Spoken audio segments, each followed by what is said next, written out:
नमस्कार साथीहरू, आजको यस भिडियोमा हामी कुरा गर्नेछौँ पर्सेन्ट कसरी निकाल्ने त। तपाईँ विद्यार्थी हुनुहुन्छ, स्कुलमा पढ्दै हुनुहुन्छ, तपाईँको 500 फुल पूर्णाङ्कमा 400 नम्बर आयो, तपाईँको 500 मा 400 आउनु भनेको कति पर्सेन्ट तपाईँले नम्बर प्राप्त गर्नुभयो।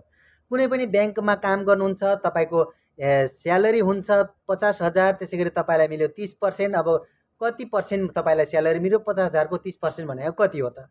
कुनै पनि तपाईँले नयाँ काम गर्दाखेरि त्यसको पर्सेन्ट हामीले निकाल्न जान्नै पर्ने हुन्छ। यति पर्सेन्ट हामीलाई मिल्छ है। आजभोलिको डिजिटल जमाना छ, युट्युबबाट तपाईँ फेसबुकबाट अर्निङ कमाइ गर्नुहुन्छ, फेसबुकबाट 1 लाख भ्युज आयो, तपाईँले कति पर्सेन्ट भ्युजको चाहिँ पैसा पाउनुहुन्छ, यी कुराहरू हामीले धेरै कुराहरू जान्न जरुरी रहेको छ। आजको भिडियोमा हामी पर्सेन्ट कसरी निकाल्ने यही कुरामा टपिकमा रहेर कुरा गर्नेछौँ।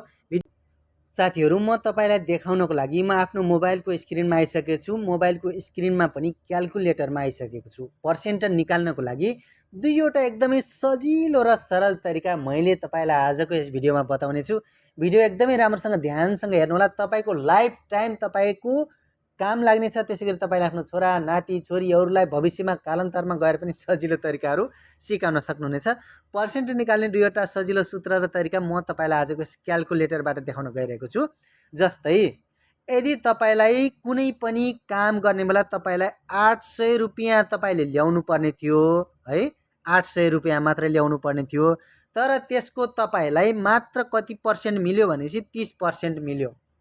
अब 800 को 30% कति हुन्छ त, हामीले एउटा यो कुरा जान्नुपर्ने हुन्छ। त्यसको लागि 800 को 30% कति हुन्छ भनेर जान्नलाई तपाईँले आफ्नो क्याल्कुलेटरमा आउनुहोस्, 800 हान्नुहोस्, इन्टु हान्नुहोस्, 30 हान्नुहोस् हो। 800 इन्टु 30, 800 को 30%, अनि त्यसलाई भागा गर्नुहोस् 100 ले, कति हुने रहेछ 240। 800 को 30% 240 हुन्छ भनेर तपाईँले सजिलो हिसाब जान्नुभयो। म अर्को एउटा ठुलो हिसाब जान्छु। तपाईँलाई 3 लाखको 25% कति हुन्छ भनेर कसैले सोध्यो भने 3 1 2 3 4 5 3 लाख भयो हो। यसको 25% भनेको कति हो त, 3 लाखको 25% कति हो त। ब्याज निकाल्दा पनि अब 1 लाखको 25% 20% भनिन्छ नि त। त्यस्तै अब हामी कुरा गरौँ 3 लाखको 25% कसरी निकाल्ने त भनेपछि 3 लाख तपाईँले आफ्नो क्याल्कुलेटरमा हान्ने, इन्टु गर्ने 25, सिधा 25 गर्ने, अनि त्यसलाई भागा गर्ने 100 ले।